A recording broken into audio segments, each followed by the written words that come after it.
Langsung aja ya. Oke, Assalamualaikum warahmatullahi wabarakatuh. Selamat pagi teman-teman. Saya panggil teman-teman aja deh karena masih muda.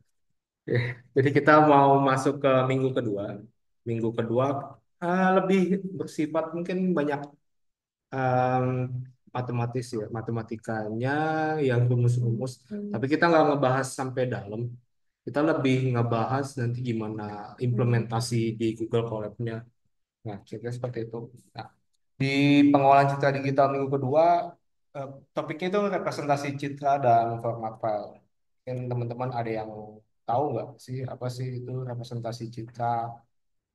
Karena representasi citra itu terbagi menjadi dua. Yang pertama ini kita mau ngebahas analog dulu, kemudian ada digital. Nah, kalau teman-teman baca yang materi sebelumnya di minggu kemarin, ini sebenarnya nggak jauh beda.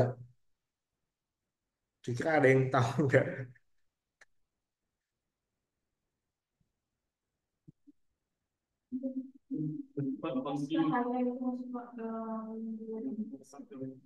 Ya, betul, semuanya betul. Jadi representasi citra itu merupakan wujud gambar yang direpresentasikan dari cahaya ya. Jadi kalau nggak ada cahaya, nggak mungkin ada kita, kita nggak bisa ngelihat satu sama lain. Kemudian kita juga nggak bisa ngelihat objek yang akan ada gitu ya. Nah, kira-kira seperti ini. Jadi dalam membentuk suatu citra itu kita perlu model sederhananya dalam membentuknya ya. Yang pertama itu namanya point source of illumination. Nah, point source of illumination kalau kita ngebahas di dalam kehidupan sehari-hari itu sifatnya adalah matahari ya, matahari ataupun bulan yang memiliki sumber cahaya. Kemudian dia akan memantulkan cahaya ke dalam suatu objek, baik itu datar ataupun bentuk lain yang membentuk suatu elemen nih. Dalam model ini hanya ada satu titik sumber pencahayaan yang memancarkan radiasi ataupun cahaya. Nah, kemudian nih, yang pertama diterangi oleh satu sumber yaitu cahaya. Kemudian yang kedua adalah memantulkan ya, radiasi cahaya ke kamera. Dalam hal ini kita ngebahas di kamera aja karena lebih mudah ya. Jadi yang di poin kedua, objek di adegan tersebut akan memantulkan cahaya yang diterima, kemudian dari sumber cahaya menuju suatu objek, suatu medianya yaitu kamera. Nah, di dalam setiap permukaan objeknya itu akan memantulkan cahaya dengan intensitas yang bergantung. Nah, jadi kan kalau teman-teman tahu ya di kamera itu punya exposure-nya beda-beda ya macam-macam ya. Kemudian fokusnya juga bisa diatur juga. Kemudian yang ketiga ini adalah kamera menangkap objek menggunakan sensor solid state atau disebut charge coupled device. Nah, apa sih charge coupled device kamera itu? Jadi kamera yang menangkap radiasi yang dipantulkan oleh objek menggunakan sensor nih. Sensornya ini mengubah energi cahaya yang diterima menjadi suatu sinyal listrik yang kemudian diproses menjadi citra digital. Kira seperti itu. Jadi di sini point of source dilambangkan sebagai cahaya yang merupakan sumber cahaya tunggal untuk menerangi suatu objeknya. Nah, objek kalau teman-teman sudah pasti tahu ya di sini objeknya sebagai permukaan yang memantulkan cahaya. Kemudian tingkat pantulan surface surface reflectance-nya reflectance-nya yang di bagian sini surface reflectance itu yang akan memantulkan ke berbagai arah. Kemudian ada irradiance. Nah, irradiance-nya ini, yang ini, irradiance kamera. Itu jumlah cahaya yang bisa diterima oleh sensor kamera. Kemudian ada optical axis. Optical axis itu sumbu optiknya yang mengarah pada sensor elemen untuk menghasilkan gambar yang jelas lah ibaratnya gitu. Oke. Ini kemudian model sederhananya adalah proses pembentukannya di sini. Jadi ada dua sebenarnya. Yang pertama adalah geometri, kemudian ada ilmu fisika tentang cahaya. Geometri itu menentukan di mana pada bidang gambar, jadi memproyeksikan suatu titik dalam pemandangan akan ditempatkan. Kemudian untuk ilmu fisikanya itu tentang cahaya yang menentukan kecerahan suatu titik pada bidang gambar. Jadi model sederhananya ini kita lambangkan sebagai fxy. sama dengan IXY, RXY. Jadi ini rumus sederhananya. I itu illumination, kemudian R itu reflectance. Kemudian kita secara objeknya seperti ini teman-teman. Kalau misalkan kita letakkan nih selembar kaca film nih di depan suatu objek, kita akan memperoleh gambar yang jelas nggak kalau teman-teman lihat? Ibaratnya tadinya nggak ada kaca nih, terus tiba-tiba kita kasih kaca nih. Terus kita mau ngambil gambar dengan kamera. Nah, itu akan menghasilkan gambar yang jelas nggak kalau kita taruh kaca filmnya?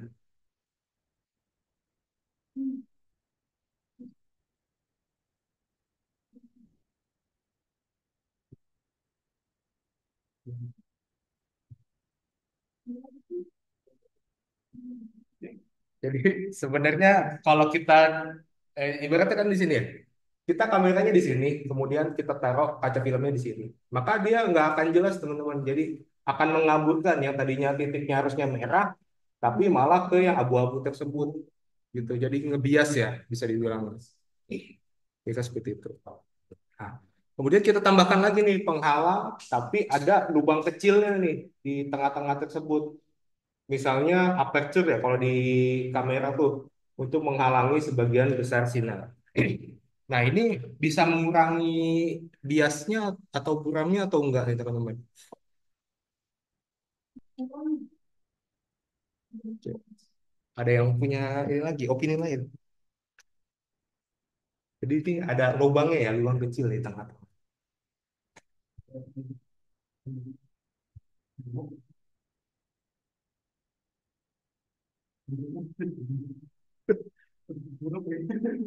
Oke. Jadi ini mengurangi ya teman ya, karena ngebantunya dari lubangnya ini sih. Jadi kan kalau cahaya itu kan nyerempet mencari celah lubang ya, dan dia kan menjadi lebih jelas. Jadi ini mengurangi sebenarnya, ya seperti itu. Nah, nah, kalau di dalam model kamera sendiri ya, kalau kita lihat ya, ini akan lumayan inilah pusing juga nggak jelasinnya. Jadi di dalam model kamera pinhole itu yang tadi lubang kecil itu sebenarnya ada dua apa poin ya.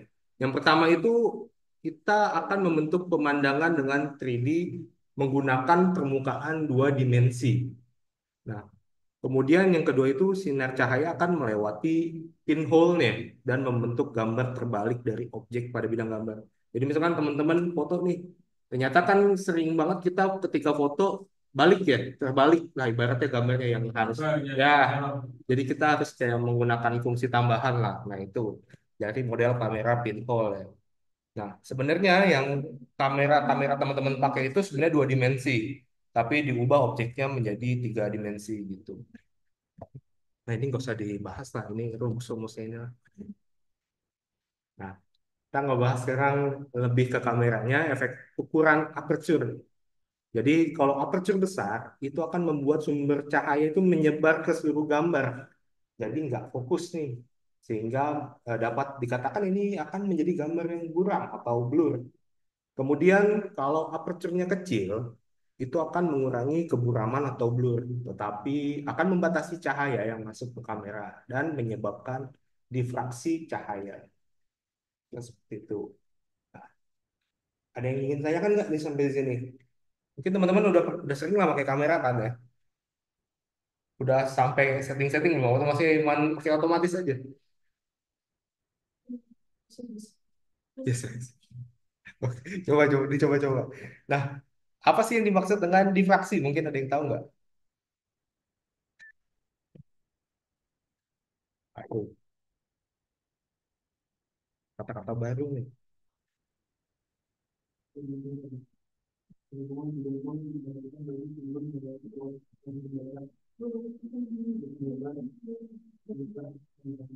Oke, betul. Nah, jadi difraksi itu sebenarnya penyebaran ya, yang tadi cahaya itu akan mencari celahnya, di mana dia akan merembet lah ibaratnya, sehingga akan memberikan gambar yang lumayan jelas. Nah, ini kira-kira contoh keragaman aperture. Jadi kalau di kamera kita atur nih 2 milimeter ternyata masih buram, 1 milimeter masih buram. Emang ini sih. Iya, bisa dibilang gitu kan kalau dokter mata nih ternyata kita butuh lensa yang berapa milimeter nih Teh? Kira seperti ini ya target.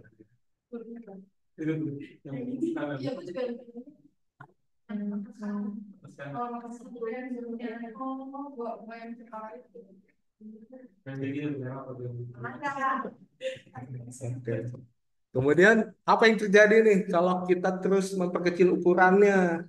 Kalau tadi kan ini beragam ya, ada 2 milimeter, 1 milimeter, 0,6, 0,35, 0,35. Kemudian apa yang terjadi kalau kita memperkecil ukuran aperture?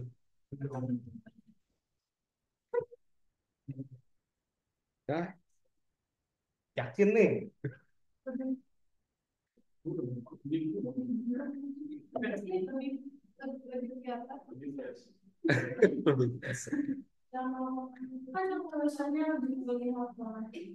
Nol koma nol tujuh ini loh. Oh, oh iya kelihatan sih.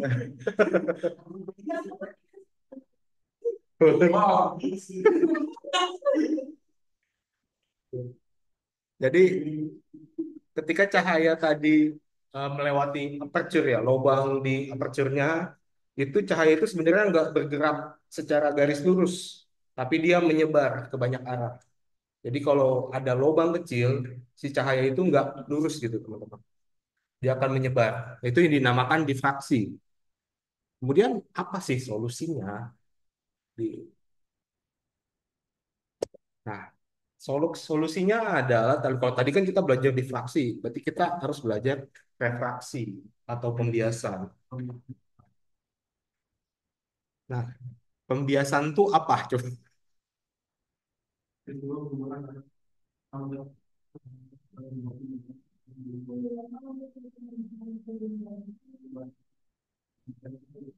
Ya, bagus.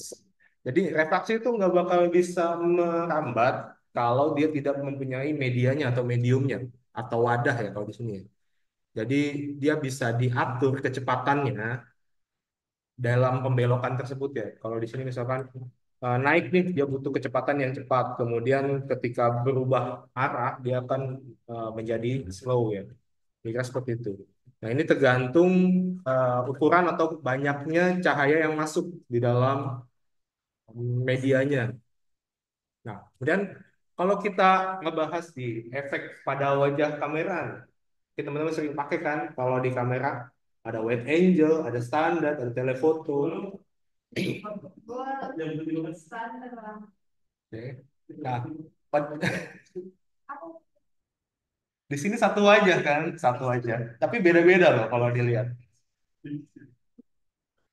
Nah, kalau teman-teman sendiri ini bentuk wajahnya bagus pakai kamera apa filternya? Oke, oke, Wide Angel. Oke. Jadi dari gambar tersebut kita tuh bisa memperkirakan proyeksi perspektifnya. Jadi gimana tampilan yang ingin kita gunakan menggunakan model ya yang lebih sederhana saat menggunakan lensa telefoto untuk melihat objek jauh. Gitu. Nah, kalau yang di sini yang di telefoto itu akan distorsinya sangat kurang ya, memiliki kedalaman yang relatifnya lebih kecil kalau kita menggunakan telefoto. Nah, jadi kalau distorsi yang kecil itu berarti ibaratnya agak pecah-pecah lah, gambarnya nggak terlalu jelas ya. Jadi dia cahayanya tuh masuk terlalu dalam dan menjadi bias gambarnya. Kemudian tadi kan kita udah ngomongin yang analog nih. Dan kita mau ngomongin yang digital, representasi citra digital. Coba kalau representasi citra digital ada yang tahu nggak? Nih dalam bentuk digitalnya seperti apa kira-kira?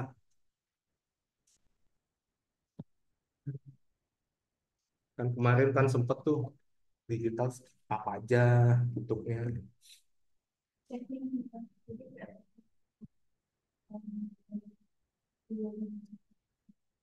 Ya, mirip kayak gitu. Bisa. Jadi di dalam suatu gambar itu sebenarnya ada bermacam-macam pixel ya. Jadi gambar tersebut di kotak-kotak gitu.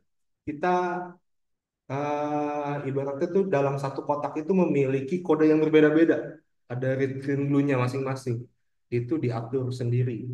Nah, jadi kalau dalam pengambilan sampel ini kita mengukur nilai gambar pada jumlah titik yang terbatas ya. Kemudian kuantisasinya merepresentasikan nilai terukur dalam ini misalkan tegangan nih pada titik yang diambil dengan bilangan bulat. Nah, misalkan ini digital image-nya di baris berapa, kolom berapa, kemudian pixelnya berapa, dan itu ada codingannya. Kayak misalkan red-nya kodenya berapa, green-nya berapa, dan blue-nya berapa. Jadi dalam gambar itu sebenarnya kompleks ya kalau kita bilang.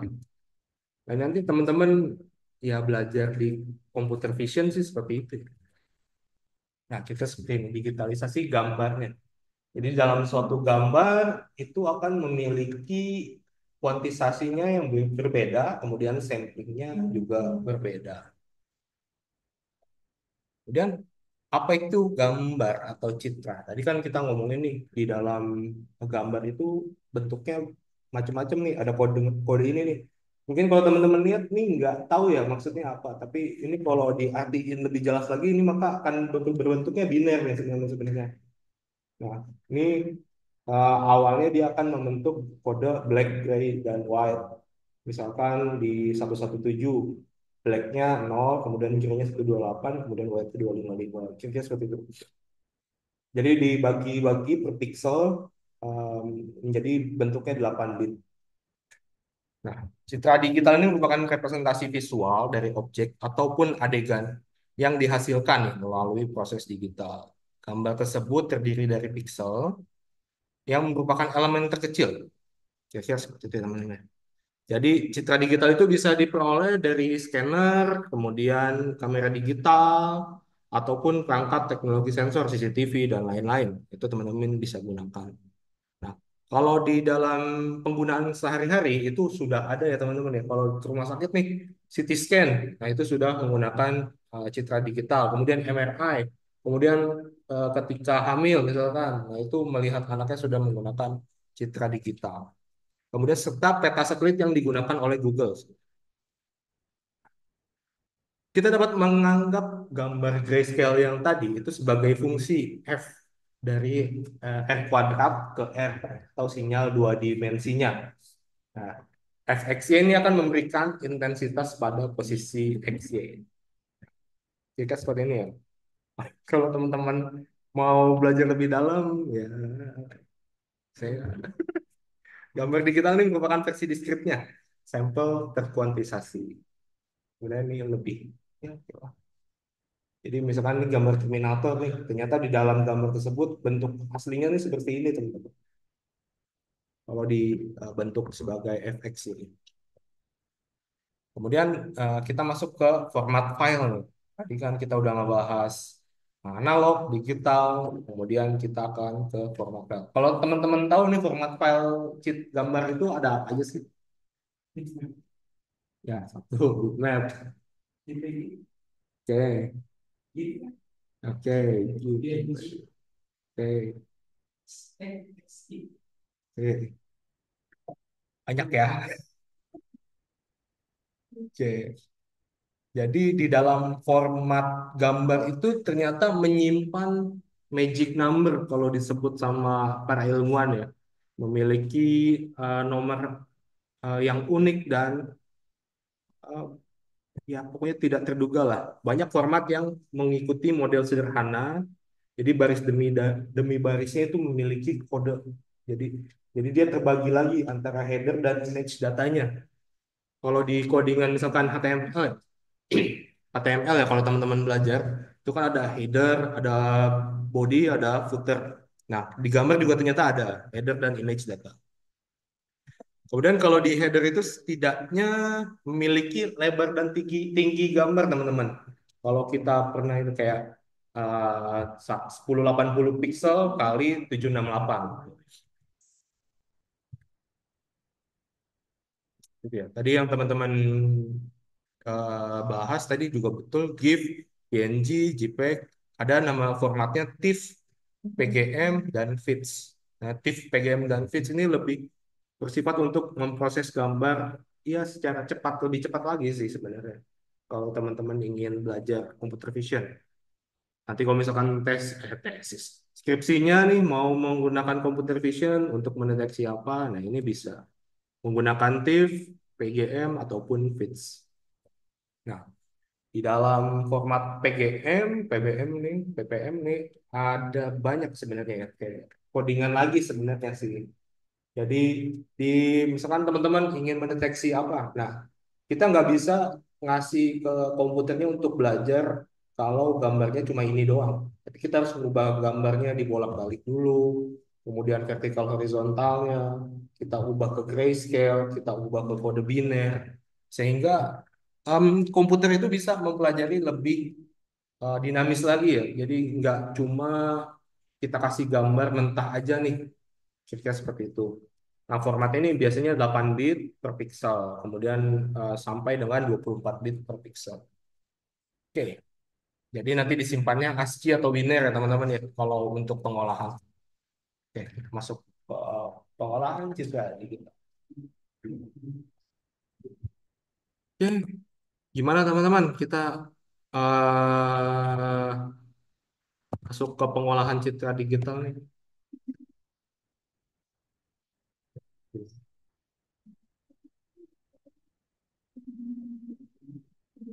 Siapa?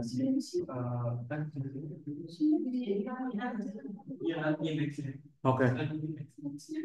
Kalau kalau yang praktik biasanya sih di lab, Pak. Jadi oh, sekalian materi ada kan ada lab. Jadi nanti yang nggak boleh tuh bisa pakai revisi. Oh iya, boleh, boleh, boleh. Sebenarnya ini codingannya masih sama yang main kemarin. Kan ada tuh linknya. Ah, jadi